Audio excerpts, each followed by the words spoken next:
Ah, Marvel, the red-headed stepchild of my collection. Sometimes it has a night, sometimes it doesn't.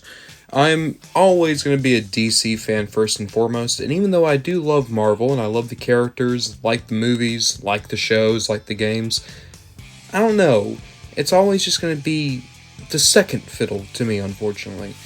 But even still, I got a lot of really good figures from Marvel this year, and these are all guys that did not make the list, unfortunately, but I did feel a need to mention them. I'm going to say this right now. He was on the list until the wave came out that I could have just got him with more accessories and an unmasked head, so unfortunately Tobey Maguire's Spider-Man got knocked off the list because of that, but I do enjoy Marvel, even if I'm always going to be a DC fan first and foremost. And the big rule of this list is these are all figures I picked up in 2023, not figures that necessarily came out in 2023. With all that said, let's get into the figures that actually did really leave a cool impact on me this year. At number 10, I was going back and forth so much if I wanted this or the Venom from the Amazon 3-pack on the list, but at the end of the day, Riot is just so much fun. This is like the most fun I've had with a Marvel figure in a long time. Just a big, doofy symbiote who doesn't bother me with how big they are. Like, I know this is the Monster Venom mold, but I never liked Venom being this monstrous. But seeing Riot like this, well, that's fine. Riot's a nobody. Who cares? It's awesome, and I especially love their big axe hand. It's just the utter joy of stupid 90s comic book energy all instilled into one jumbo figure. Riot absolutely blew me away. I adore this. It might be my favorite symbiote figure ever. Number 9, it's something canon event. I adored Across the Spider-Verse. One of my favorite movies ever, honestly, and Miguel was great in it, and I love this Miguel figure. Is it perfect? No. Is it necessarily even 100% screen accurate? No. But it is very, very good. My one complaint with it is he has a bit of a weak ankle on mine, so he has a hard time standing up. But still, I adore having this guy in the collection. Well, look at that. Shocker finally accomplished something. He made number 8 on the top 10 of the year. You know, I'm not going to take this from him. I could make jokes, but Shocker was a pretty good figure. And number 7 is the Across the Spider-Verse Gwen. Now, I think I like the Into the Spider-Verse Gwen a bit more. The proportions are a bit more solid, and I definitely liked the masked head a bit more. That said, I like the unmasked head here better, and I guess the proportions are technically more screen accurate here. Overall, it's still a very good Spider-Gwen, not the best one we ever had, but a standout for the year for me, especially because I will stick by this. Spider-Gwen is probably the best design to come out of comic books in the past 10 years. Fight me on it, it's vibrant, it looks great. And of course, with all the Spider-Verse love we're talking, we gotta talk about the guy who had his star-making role in Spider-Verse. Spider-Punk went from a fun little B-list reference to now being a lot of people's favorite version of the Webhead. And to be fair, this is a very good Spider-Punk. Very different from the comics, but I do like the design here a bit more, actually. Sorry, I'm just never big on the denim vest. And character-wise, I also do prefer this Punk as opposed to the Punk out of the comics. Granted, I've never seen this Punk kill Normie Osborn, and he's never beheaded anyone with that guitar of his, but hey, you know, we got a sequel coming. It could happen. Getting into the top 5 now, and I gotta give Toy Biz some love.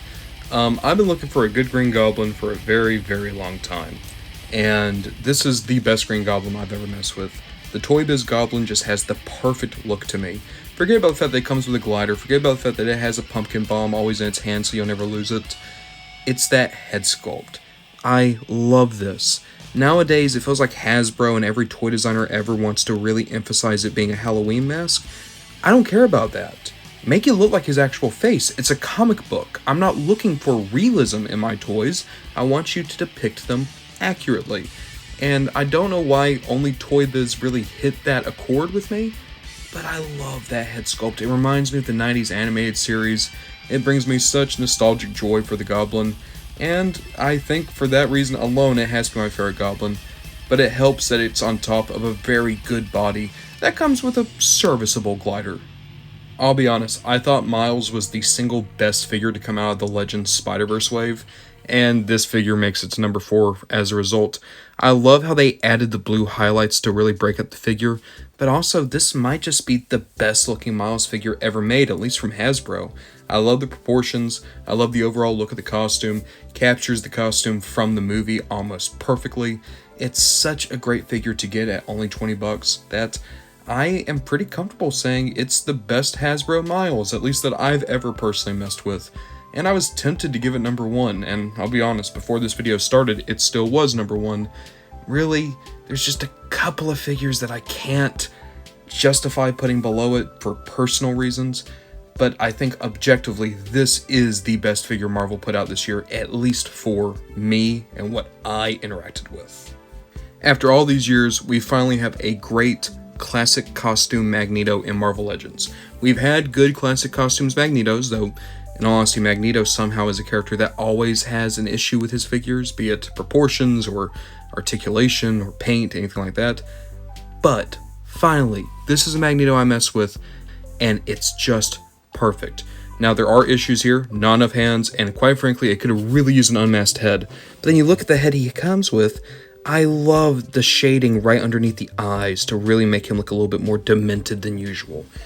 For me, this is the best Magneto I've ever messed with. I adore this figure on every single level, and I do wish there was more that came with it. Like I said, more hands, unmasked head.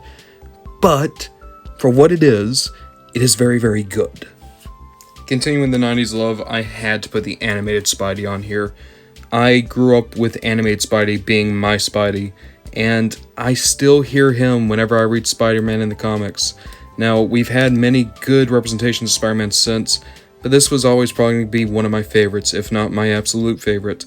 I love especially how they captured his eyes. It's just perfect. I could sell off basically every other figure on this list, but I'd have a hard time parting with this guy. It's a shame he's so expensive now, because in all honesty, he might be one of the best Spider-Men ever made. But there is technically 2 figures that I was able to rank as number 1, just above him. Look, I'm sorry, I really like the Renew Your Vows comic. It's my favorite run Spidey's had in many, many, many years.